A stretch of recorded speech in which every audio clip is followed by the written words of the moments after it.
أعوذ بالله من الشيطان الرجيم. بسم الله الرحمن الرحيم. الحمد لله رب العالمين، والصلاة والسلام على سيد الأنبياء والمرسلين وعلى آله وصحبه أجمعين. قال المصنف: سبحانك لا علم لنا إلا ما علمتنا إنك أنت العزيز الحكيم. ولا حول ولا قوة إلا بالله العلي العظيم العزيز العليم. عدد كل حرف كتب ويكتب أبد الآبدين والدهر الداهرين. رضي الله عنا وعنكم وعن المسلمين. وقال رضي الله عنه: العلم النافع هو الذي ينبسط في الصدر شعاعه وينكشف به عن القلب قناعه.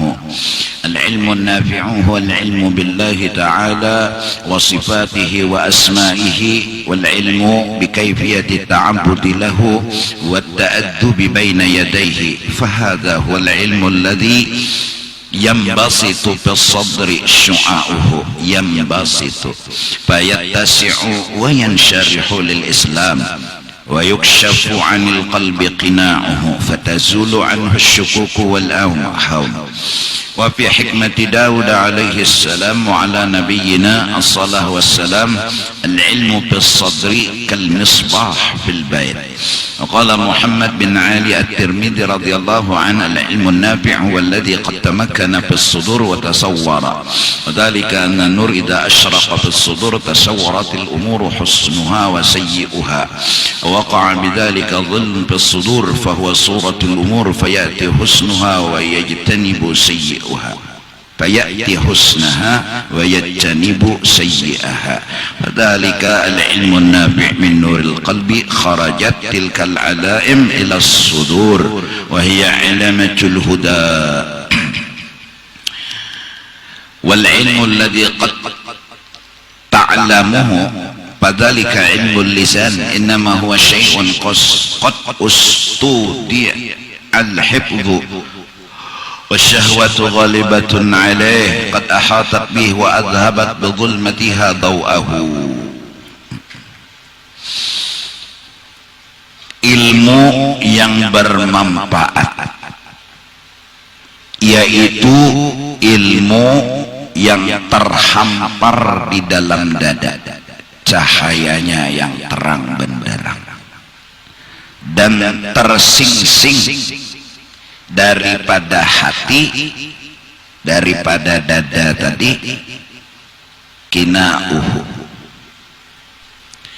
tersingsing bihi bil ilmin nafi' anil qalbi, terangkat, tersingsing dari hati, qina'uhu, halangan dan dindingnya.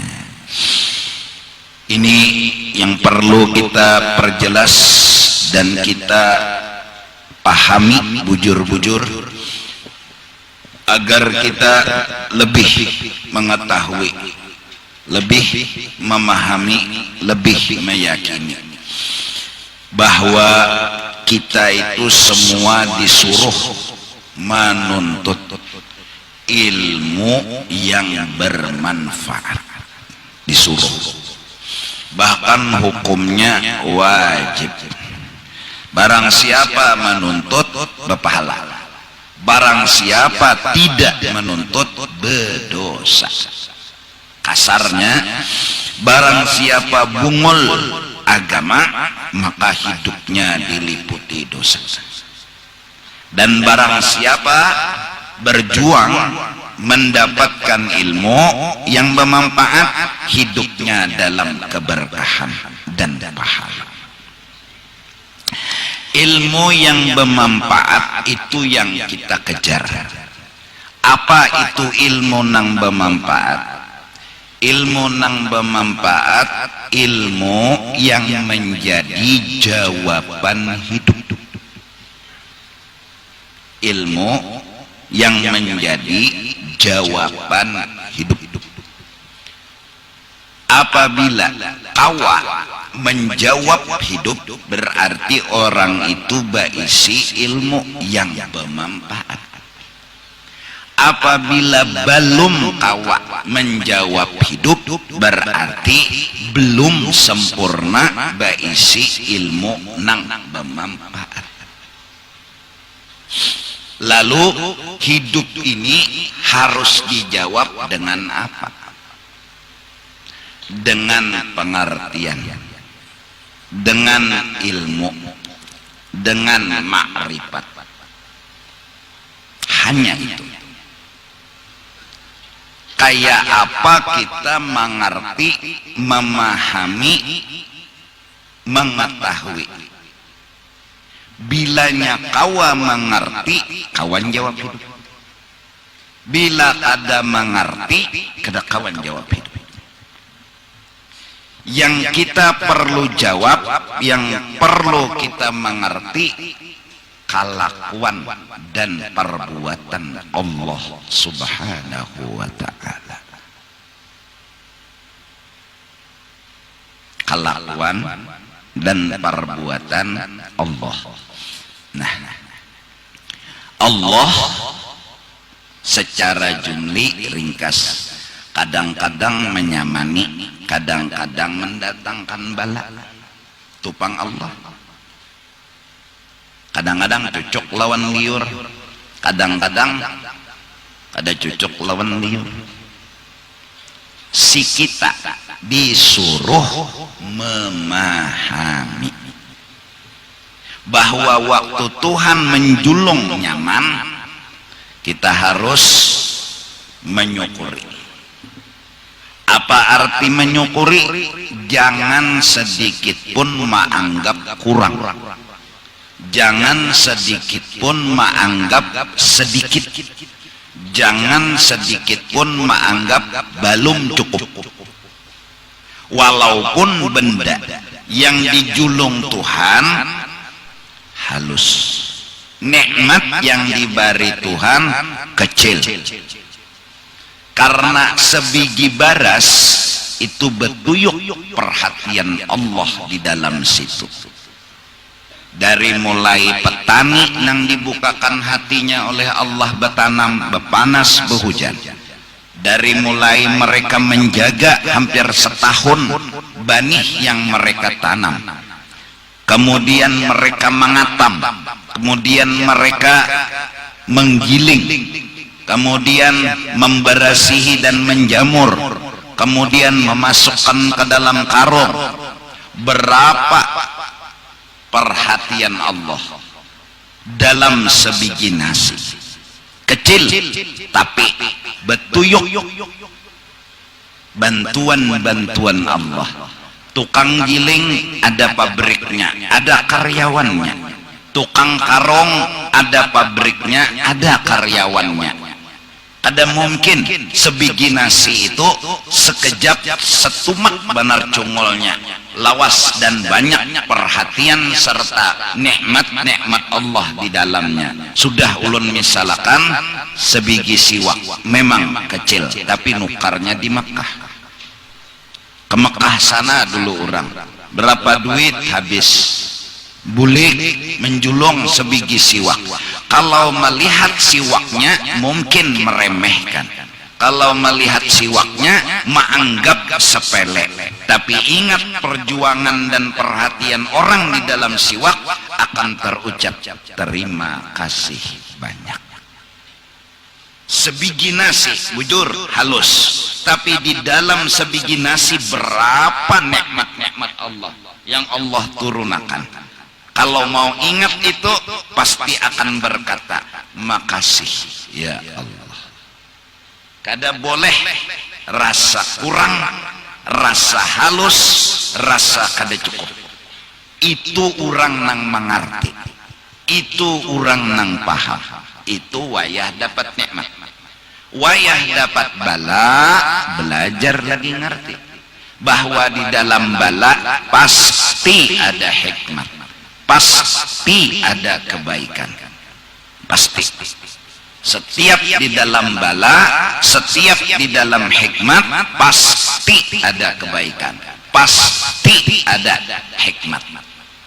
Nah, mencoba memahami, mengerti, lalu hati ini menerima, kada 100% menolak. itu mah belajar menerima. Belajar menerima lawan bala tuh deh. Kenapa? Ada pemikiran ini di dalam ini mengandung kebaikan, di dalam ini mengandung hikmat, di dalam ini mengandung rahmat. Iya kan?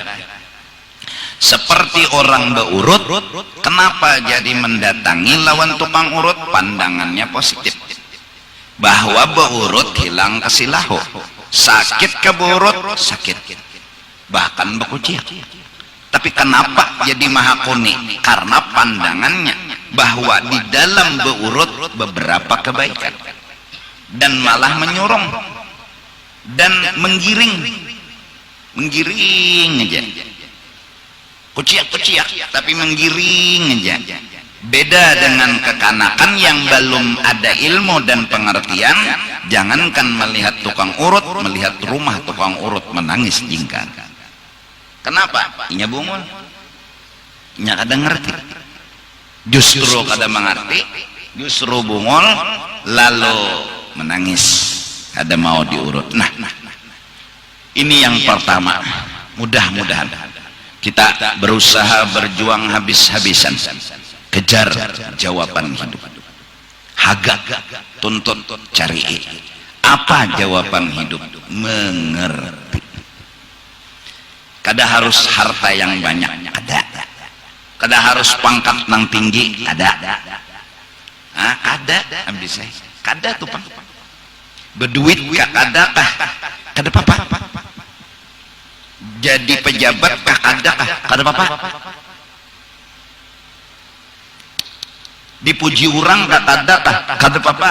Inya paham sudah, inya paham, inya mengerti sudah. Hingga hasilnya orang yang alim, yang berilmu, yang berisi pengetahuan telah menganggap hidup di dunia kada ada masalah. Itu orang alim. Maka bila seandainya hidup di sini masih merasa ada masalah, masih sakit hati, masih kecewa, cari jawabannya. Apa yang harus dicari? Ilmu. Apa yang harus dikejar? Ilmu. Ilmu apa? Ilmu mengerti.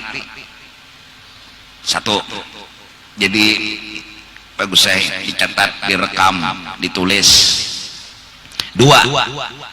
Ilmu yang bermanfaat ialah tadi satu sebagai jawaban hidup. Artinya hidup nina perlu jawaban. Jawabannya apa? Hanya lebih kada ilmu. Lain pada ilmu kada. Jadi biar aja kada perlu beliuran mahaga nang lain, nang perlu beliuran tuh mahaga ilmu. Nang behimat siang malam pagi sore, nang bila isukan kada bertambah ilmu, hari itu kada ada keberkahan dalam hidup. Bilanya sehari kada bertambah ilmu, maka hari itu kada ada keberkahan hidup. Biar aja orang mahaga harta sampai kada menuntut ilmu, biar aja, biar nang orang telah mahaga harta aja behimat kada ada suah menuntut ilmu dan kada suah hadir di majelis ilmu, orang tuh pusang. Ayo aja pusang. Kenapa jadi pusang? Inya kada puas. Kenapa jadi kada puas? Inya bungol. Ayo aja. Maka orang-orang nang kaya itu tuh pusang terus, padahal duitnya udah 750 triliun.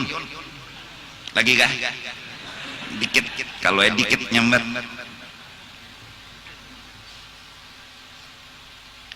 Kada pernah puas. Kenapa? Inya bungol. Maka bila bungol kayak ini pandangannya kurang. Nah bungol lah kurang pang. Nang jadi orang korupsi toh rasa itu pang. Wani menjumput duit rakyat tuh rasa kurang. Wani jumput duit masjid, duit langgar, duit tuan guru juntannya. Kenapa? Nyebungol kesian. Nya apa gerang? Rasa kurang. Kalau rasa cukup sudah ya kada apa-apa ya. Jadi nang bujurnya apakah perlu banyak duit kah? Perlu rasa cukup kah? Perlu rasa cukup, bukan perlu banyak duit. Rasulullah 9 hari hanya mengucup kurma. Sahabat makan hanya roti. Sayyidina Ali kayak apa kehidupannya? Sederhana. Nabi Isa bebantalkan batu guring. Apa baik? Kita bebantal empuk di paha bini. Kada syukur jualah. Satu, ilmu kenapa dikejar? Jawaban hidup. Dua, jawaban hidup tadi apa? Yaitu mengerti Allah. Apa gerang maksud mengerti lawan Allah tuh nah? Jangan pernah berpikir mahwal Allah Ta'ala. Jangan pernah berpikir mahwal, apalagi menjauhi, meninggalkan Allah Ta'ala. Jangan pernah berpikir. Itu arti mencoba belajar mengerti Allah. Mengerti artinya belajar mengerti kayak apa caranya supaya lawan Allah ini tetap berhubungan, kada menyambati, kada menganggap, kada menyangiti, apalagi meninggalkan, memilih yang lain daripada Allah Subhanahu wa ta'ala.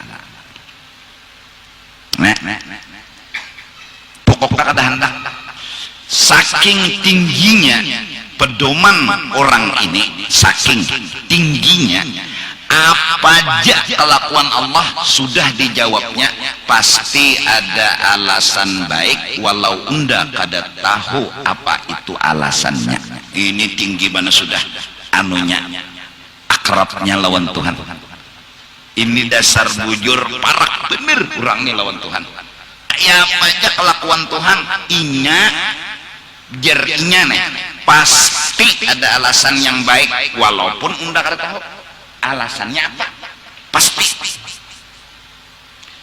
inya kada lagi betakon kenapa jinya Fir'aun tuh diulah, ada betakonnya. Padahal Fir'aun tuh raja kejam, liwar kejamnya.